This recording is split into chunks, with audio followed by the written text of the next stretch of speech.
Rinnovati i locali del guardaroba cittadino a Chiavari. Il servizio gestito dalla Caritas riaprirà a fine mese. Al lavoro i volontari che hanno iniziato la sistemazione degli indumenti.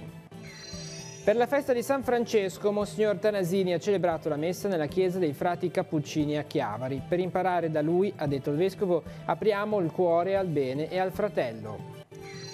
I giovani chiedono di essere presi sul serio, di essere ascoltati e non solo sentiti. Continua in Vaticano il lavoro del Sinodo dei Vescovi. Ascolto ed empatia, le parole al centro del confronto. L'abbazia di Borzone, fulcro religioso, culturale ed economico della Val d'Aveto. Il progetto europeo Smart Destination mette al centro l'edificio sacro in un'ottica di promozione turistica. Le pigotte dell'Unicef realizzate dagli ospiti della casa di riposo Torriglia di Chiavari. Questa mattina festa con gli alunni di una classe dell'Istituto Maria Luigia. Seste Levante è pronta ad ospitare la quinta edizione dell'Andersen Run. 2 giornate dedicate a podisti con gare su distanze diverse. Attesi circa 2000 partecipanti. Attenzione alle modifiche al traffico. Buonasera ai telespettatori di Tigullio Oggi. Il guardaroba cittadino a Chiavari sta per ritornare operativo. Dopo la chiusura estiva, necessaria per permettere alcuni lavori di riqualificazione dei locali sotto il santuario di Sant'Antonio, questa mattina le volontarie si sono messe al lavoro per la sistemazione degli indumenti e di tutto il materiale che poi verrà messo a disposizione delle persone in difficoltà. Siamo andati a vedere.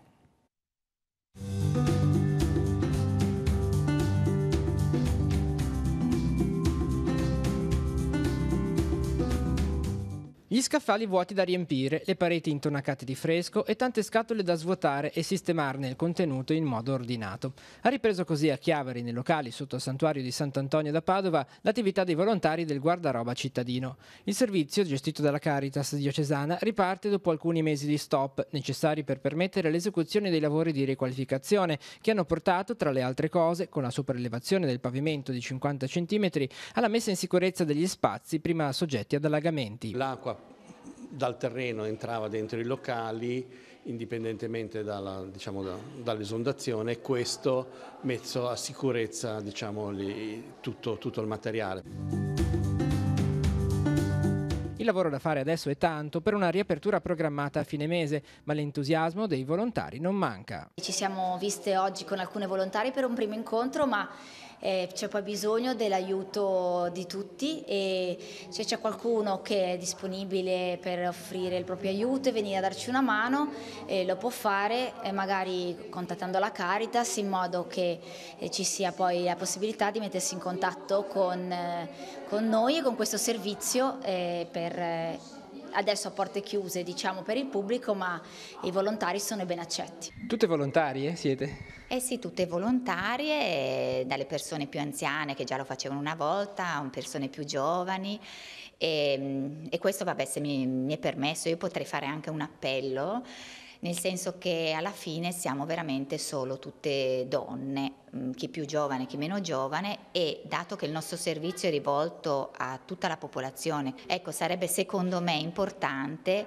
che qualche persona, qualche uomo che magari anche desse la sua disponibilità anche soltanto a venire qua come presenza, per noi è sia presenza e ci darebbe un conforto, un aiuto, alle volte anche soltanto sedersi qua e leggere il giornale, che però noi magari abbiamo bisogno, che so, di trasportare una cosa più pesante, oppure magari di calmare un pochino i toni, eccetera. A noi questo farebbe molto piacere.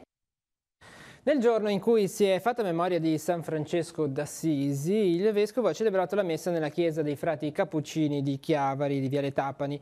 Nella riflessione Monsignor Alberto Tanasini ha evidenziato diversi aspetti della vita del santo. In particolare si è soffermato sull'amore per il Cristo crocifisso. Sentiamo. Il primo insegnamento del santo patrono d'Italia risiede nell'impronta che Francesco ha dato alla sua esistenza partendo dalla povertà, una formula fatta propria dalle famiglie francescane che interpretano questo stile di vita non tanto come una privazione quanto come un ponte che avvicina al cielo. Soprattutto la povertà è il distacco, principalmente non è il non avere, è il distacco dalle cose di questa terra, che ci fa sentire più vicino il Signore. La povertà nostra delle cose materiali ci deve spingere a essere più vicino a Dio. Dimenticando le cose umane dobbiamo pensare un pochino di più al Padre Eterno, al Signore. Nel giorno in cui si è fatta memoria del santo, il vescovo Alberto Tanasini ha presieduto la celebrazione dell'Eucaristia nella chiesa di Viale Tappani a Chiavari. Lo stile di Francesco è quello di vivere spinti dall'amore di Cristo. La sua vita è costellata da tanti esempi che indicano una sensibilità e apertura di cuore. Abbiamo bisogno dunque, se vogliamo davvero amare Cristo, avere un cuore aperto, un cuore buono, un cuore capace di commuoversi, soprattutto di commuoversi di fronte alle necessità, ma non solo materiali, anche spirituali dell'uomo di oggi. Monsignor Tanasini ha quindi dato una lettura introspettiva della vita del santo, basata non tanto sulle opere compiute, quanto sul legame profondo d'amore con Cristo e Cristo crocifisso. Il guardare la persona che sa parlare con le creature e le rispetta e se ne prende cura, senza sapere e senza vedere Gesù crocifisso e l'amore per il Creatore alla base di tutto questo, vuol dire non comprendere chi è Francesco d'Assisi. E nella chiesa dei frati Cappuccini di Chiavari, domenica alle 15, torna ad esibirsi il gruppo vocale strumentale Antares, che presenterà il concerto polifonico Pace e Bene, canti e meditazioni sulla vita di San Francesco. Il coro sarà diretto da Maria Rita Mori. Al concerto prenderà parte anche padre Gabriele Ambu, che interverrà con narrazioni storiche e spunti di riflessione sulla vita del poverello di Assisi. Si esibiranno anche la corale parrocchiale San Quirico e Montepegli di Rapallo, diretti da Loredana Oricelli, che suonerà anche la chitarra classica, Elisabetta Dussoni e Margherita Melchionne al flauto traverso, Matteo Scarrone alla chitarra acustica ed elettrica e Daniele Daneri alla tastiera. E continuano anche le celebrazioni e le iniziative per festeggiare San Francesco al santuario di Sant'Antonio di Chiavari. Domani alle 21 concerto d'organo del maestro Luca Brignole. Domenica invece alle 12:30 si svolgerà la seconda edizione del pranzo francescano per raccogliere fondi da destinare ai lavori di restauro del santuario. La Chiesa deve imparare a parlare delle cose grandi del Vangelo con il linguaggio dei giovani, e questo è uno dei punti emersi nel corso dei lavori del Sinodo dei Vescovi in corso di svolgimento in Vaticano. Questa mattina si è svolta la consueta conferenza stampa per fare il punto sugli incontri e le tematiche affrontate. Sentiamo. Ascolto, empatia e pietre scartate. Sono state queste le parole maggiormente pronunciate nel corso delle ultime congregazioni della 15ª Assemblea Generale Ordinaria del Sinodo dei Vescovi in corso di svolgimento in Vaticano sul tema I giovani, la fede e il discernimento vocazionale. A riferirlo durante il briefing in sala stampa Paolo Ruffini, prefetto del Dicastero per la Comunicazione e presidente della Commissione Sinodale per l'informazione. Nel corso della terza e quarta congregazione generale sono stati toccati i temi della paternità e della maternità, così come le sfide dell'era digitale, tanto da parlare di bulimia dei mezzi e anoressia dei fini.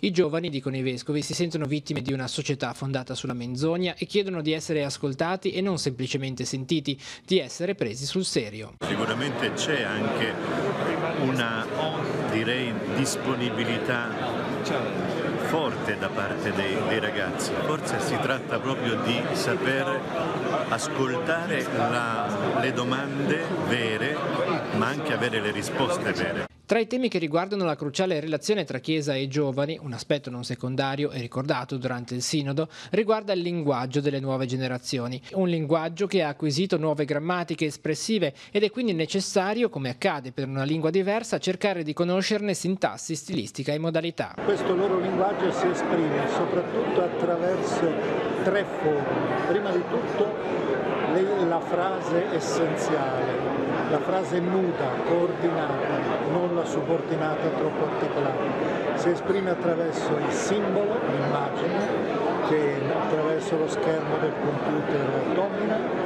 e alla fine si manifesta attraverso la virtualità. Ora la virtualità è anch'essa realtà paradossalmente, perché costituisce un legame tra le persone, sia pure molto diverso rispetto al legame tradizionale della nostra comunicazione. Torniamo in diocesi. La comunità parrocchiale di San Martino di Zoagli festeggia Nostra Signora del Rosario. Domani, giorno di vigilia, alle 15 si terrà la benedizione dei bambini e l'offerta dei fiori a Maria. Alle 18:30 la messa, alle 20 si potrà condividere la cena. Domenica, giorno della festa, alle 11 la messa solenne, alle 12 la supplica alla Madonna. Seguirà la sparata del panegirico. Alle 16:30 il canto dei Vespri e la processione con l'Arca della Vergine e i Cristi gloriosi. Al rientro l'adorazione e la benedizione eucaristica. E in occasione delle celebrazioni per i 900 anni della dedicazione della Basilica dei Santi Gervasio e Protasio a Rapallo, domani sera alle 21 si terrà il concerto della Cappella Musicale del Duomo di Milano, diretta da Don Claudio Burgio. Organista sarà Emanuele Carlo Vianelli, l'ingresso è libero.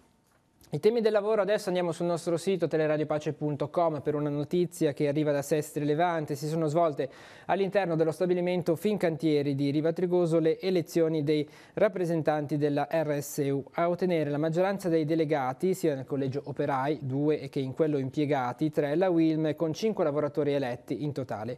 2 rappresentanti sono andati alla FIM-CISL e 2 alla FIOM-CGL, 1 ciascuno per il collegio impiegati e per gli operai. In totale la Wilm ha ricevuto più del 50% dei voti validi. Il delegato più votato della storia del cantiere è stato Buffa Alessandro, con 119 preferenze personali nel collegio impiegati. In totale hanno votato 584 dipendenti su un totale di 758 aventi diritto.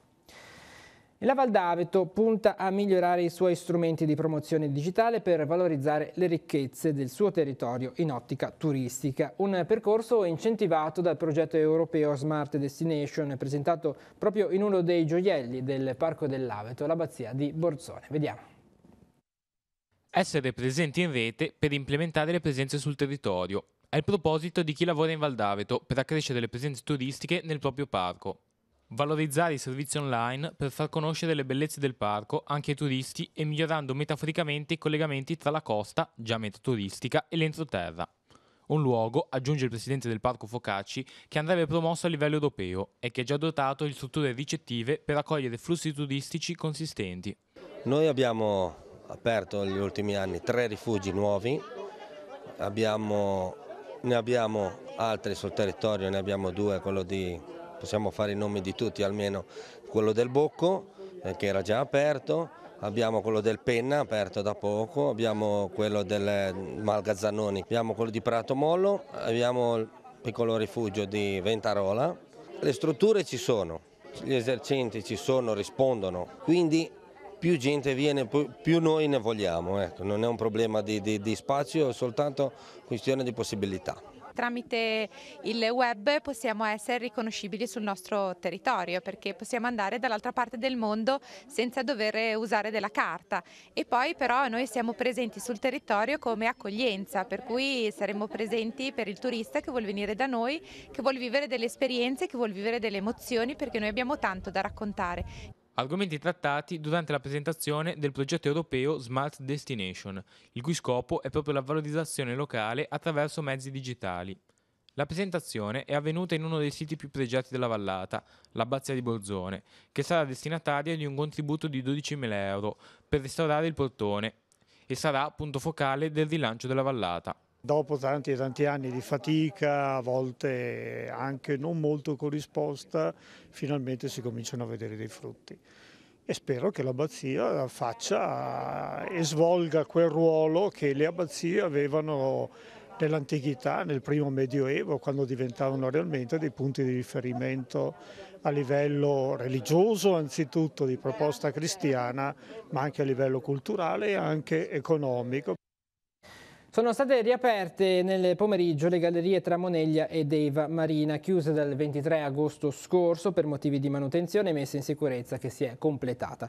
Ripristinato dunque il traffico nel tratto di strada tra la località Rocca Incatenata e la località Castellino Depuratore. A ufficializzare la notizia il sindaco di Moneglia Claudio Magro tramite un'ordinanza pubblicata sul sito online del comune. La cronaca in moto da Trial all'interno della zona speciale di conservazione Deiva Bracco, Pietra di Vasca, Mola, nel comune di Castiglione Chiavarese. Per questo 2 motociclisti sono stati multati dai carabinieri forestali di Sestri Levante con una sanzione di 2.000 euro ciascuno. Quella di oggi non è la prima volta, i militari infatti in 9 mesi hanno sanzionato motociclisti da Trial per un totale di 16.000 euro di multe elevate.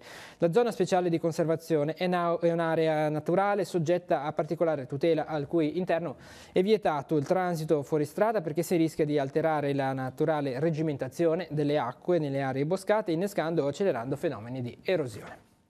Ancora cronache, i carabinieri di Santa Margherita Ligure durante un'attività di controllo nei pressi di locali notturni hanno denunciato 6 persone per detenzione a fine di spaccio di sostanze stupefacenti. I carabinieri di Moneglia invece a conclusione di indagini hanno denunciato per truffa un 31enne residente a Vicenza. Si era fatto caricare 600 euro su una carta PostePay come caparra per l'acquisto di una vettura senza mai consegnare il mezzo all'acquirente.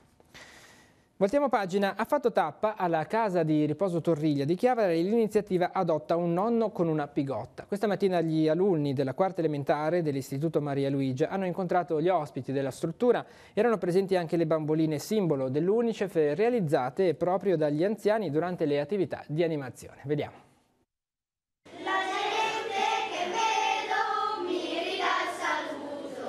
Anche se la festa dei nonni è trascorsa da alcuni giorni, ci hanno pensato gli alunni della quarta elementare della scuola Maria Luigia di Chiavari a riempire di gioia e allegria il salone della casa di riposo Torriglia, dove ad attenderli c'erano decine di ospiti della struttura. In prima fila, insieme ai bimbi che hanno intonato alcuni canti, 4 pigotte. L'iniziativa delle pigotte quest'anno era di adottare un nonno tramite la pigotta.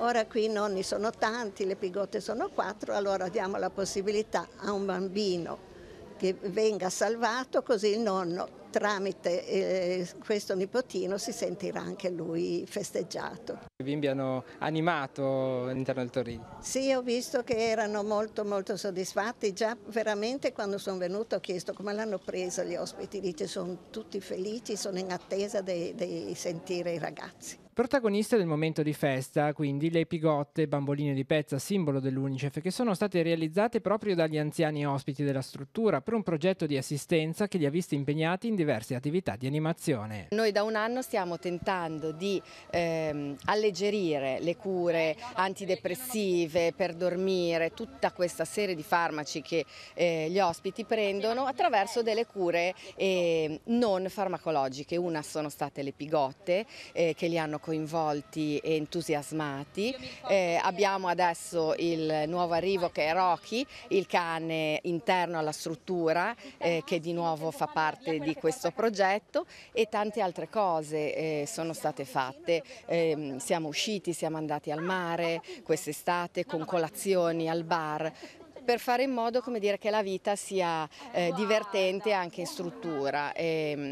E l'entusiasmo è palpabile, sia per le pigotte che per il cane che per tutte le iniziative.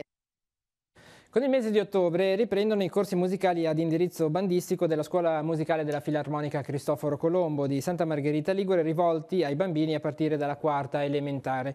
Il programma prevede sia la parte relativa alla teoria musicale e al solfeggio che l'impostazione e studio di uno strumento. In particolare sono attivi i corsi di ottoni, saxofono, clarinetto, flauto, traverso e percussioni.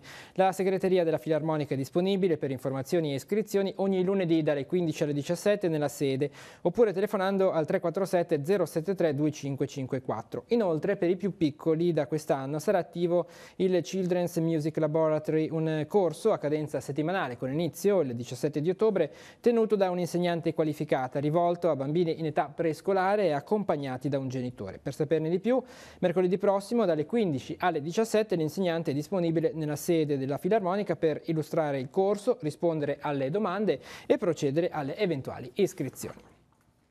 La Biblioteca del Mare di Riva Trigoso è stata inserita tra i progetti in concorso per la terza edizione del progetto Art Bonus dell'anno 2018. Si tratta di un'iniziativa nata con l'obiettivo di dare valore all'impegno di quanti si prendono cura del patrimonio culturale del Paese con progetti di recupero e valorizzazione. Il premio consiste in un riconoscimento simbolico che verrà conferito all'ente vincitore. Per votare i progetti in concorso e quindi per dare il proprio voto anche alla Biblioteca del Mare di Riva Trigoso è sufficiente collegarsi al sito internet www.concorsoartbonus.it. Stanno per partire i corsi di formazione in materia di sicurezza sul lavoro e antincendio basso rischio promossi da Ascom Chiavari per i mesi di ottobre e novembre. Le iscrizioni si effettuano nella sede della delegazione di Corso Garibaldi 32 a Chiavari oppure telefonicamente al 0185 30 95 58 o via mail all'indirizzo chiavari@ascom.genova.it. Andiamo sul nostro sito per un'altra notizia. La Virtus Entella rappresenta un importante patrimonio storico e culturale del Tigullio e grazie al lavoro portato avanti negli ultimi anni, culminato con l'ingresso in Serie B, altrettanto importante risorsa economica. Per questo motivo, per esprimere una vicinanza alla società biancoceleste vittima di una situazione in stallo incresciosa, la Società Economica di Chiavari ha deciso di avviare una raccolta firme per sostenere la squadra, i suoi giocatori e le loro famiglie. L'invito dunque è quello di recarsi agli uffici della segreteria dell'ente in via Ravaschieri a Chiavari per sottoscrivere il documento che vuole fare sentire alla società e alle autorità preposte alla risoluzione di questa situazione di stallo il peso di una collettività che supporta la propria realtà sportiva in attesa di tornare a vederla giocare nella categoria che merita. Siamo così entrati nella pagina sportiva, è il momento del debutto in Serie A2 del CDM Futsal Genova. Mai una squadra ligure nella storia dei campionati nazionali di calcio a 5 è arrivata così in alto. Domani al Palladiamante di Bolzaneto alle 15:30 la prima gara contro il Mantova. Come in occasione della partita di Coppa Italia, i giocatori del Futsal Genova scenderanno in campo con la maglietta benefica di Quelli del Ponte Morandi. Sono le t-shirt firmate dai giovani della zona rossa, ragazzi rimasti senza casa per il crollo del Ponte Morandi. Andiamo al Sestri Levante, adesso si prepara la città all'Andersen Run, la 2 giorni dedicata ai podisti del 6 e 7 ottobre. Gare su distanze diverse per consentire a tutti di partecipare ad un evento di rilevanza sportiva e turistica. Vediamo.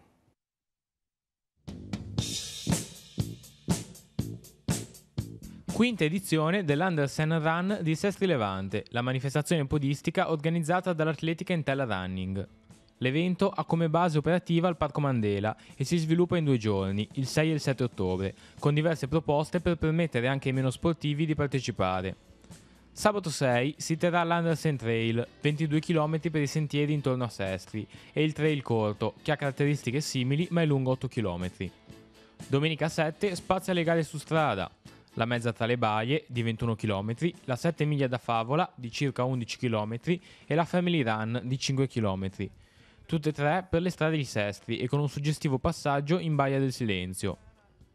Tante proposte per includere il maggior numero di persone possibili in una manifestazione che non è solo corsa. Quest'anno abbiamo fatto una scelta sulla beneficenza, è ricaduta per ovvi motivi purtroppo su una ferita aperta di Genova che è il Ponte Morandi, e per cui faremo nel giorno del sabato e anche della domenica allestiremo un gazebo con una vendita promozionale delle nostre magliette, appunto il cui incasso andrà a offerta libera per gli sfollati / le vittime del Ponte Morandi. La seconda cosa che faremo è una cena di beneficenza a favore del Mato Grosso. Attesi quest'anno circa 2000 partecipanti, un evento che diventa strumento di promozione turistica, coinvolgendo le diverse realtà cittadine. È una manifestazione che arriva già fuori dalla stagione estiva, quindi è un motivo in più per prolungare anche la stagione per tante attività commerciali. E c'è un aspetto ambientale perché ovviamente questa manifestazione gestita da Intella Running porta anche una collaborazione con altre associazioni come ad esempio quella Sentiere Levante che faranno interventi di polizia su tutto il percorso e si crea una sinergia che a me piace moltissimo. E adesso parliamo di vela perché torna nel fine settimana l'appuntamento con la Coppa dall'Orso, la classica regata organizzata dallo Yacht Club Chiavari che quest'anno compie il mezzo secolo di vita. Valida come seconda prova del campionato invernale, si disputerà come di consueto sul percorso Chiavari-Porto Venere. Sentiamo.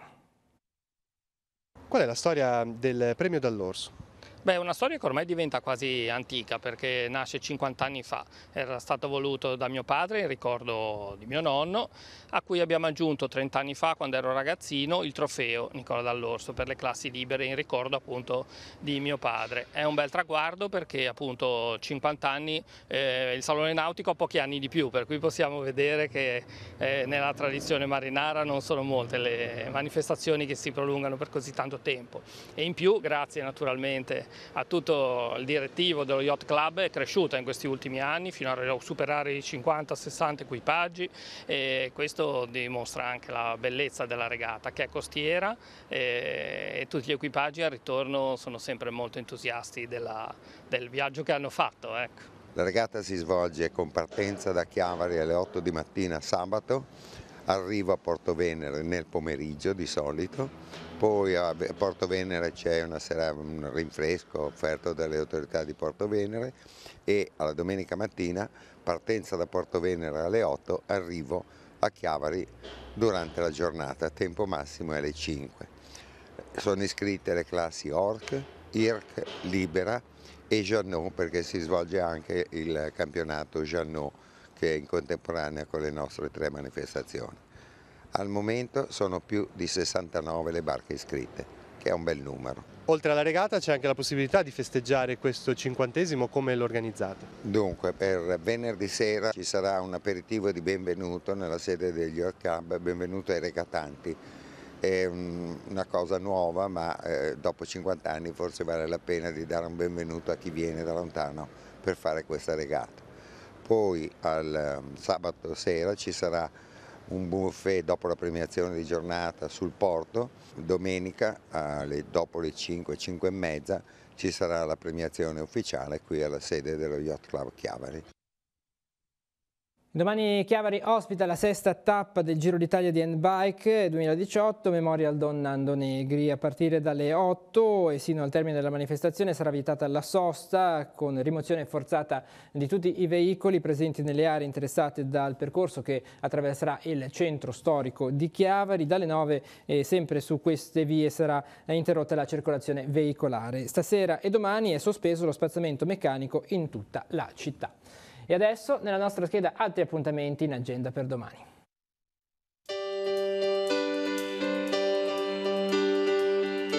Appuntamenti in agenda per sabato 6 ottobre. Diversamente Speleo, Liguria, l'evento organizzato da speleologi e torrentisti liguri si terrà nella miniera di Gambatesa a Borzonasca a partire dalle 9:30. Nell'ambito della 30ª edizione del concorso di poesia in narrativa e in occasione della festa dei nonni, alle 10 nell'aula magna del Nata De Ambrosis a Sestri Levante si terrà la cerimonia di premiazione della miglior poesia. Il Museo del Damasco di Lorsica presenta la mostra di Heinz Mondi paralleli e monotipie. L'inaugurazione sarà alle 16:30. All'Hotel Europa di Santa Margherita Ligure sarà presentato il saggio di Emilio Carta intitolato Italo Primi, l'uomo e l'artista. L'inizio è alle 17. Sempre alla stessa ora inaugurazione della mostra collettiva itinerante L'opposto nell'arte, nel mondo, nella vita alla Galleria Il Cerchio di Piazza Picapietra a Genova. Sempre alle 17 si terrà invece l'inaugurazione della mostra di Mario Rocca presso la Galleria Cristina Busi a Chiavari. Ancora alle 17 al minigolf di Corso Rainusso a Santa Margherita Ligure ci sarà un incontro su Agostino Rivarola, un chiavarese al servizio del Papa. La città di Chiavari festeggia i campioni della canoa polo. Alle 19:30 in Piazza Fenice si terrà la presentazione della squadra e festa coi giocatori campioni d'Europa. All'Oratorio Sant'Erasmo di Soria andrà in scena il concerto Fantasia Italiana del duo Chaminade, flauto e pianoforte. L'inizio è alle 21. Sempre alle 21 nella Basilica dei Santi Gervasio e Protasio di Rapallo si terrà il concerto della Cappella Musicale del Duomo di Milano. Secondo appuntamento con musica in circolo all'Arci Orchidea di Santa Margherita Ligure. In serata si esibirà il gruppo Soul Jazz di Boogaloo.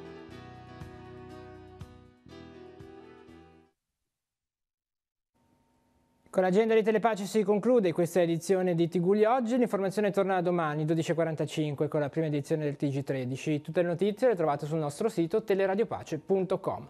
Grazie per essere stati con noi e buon proseguimento di serata.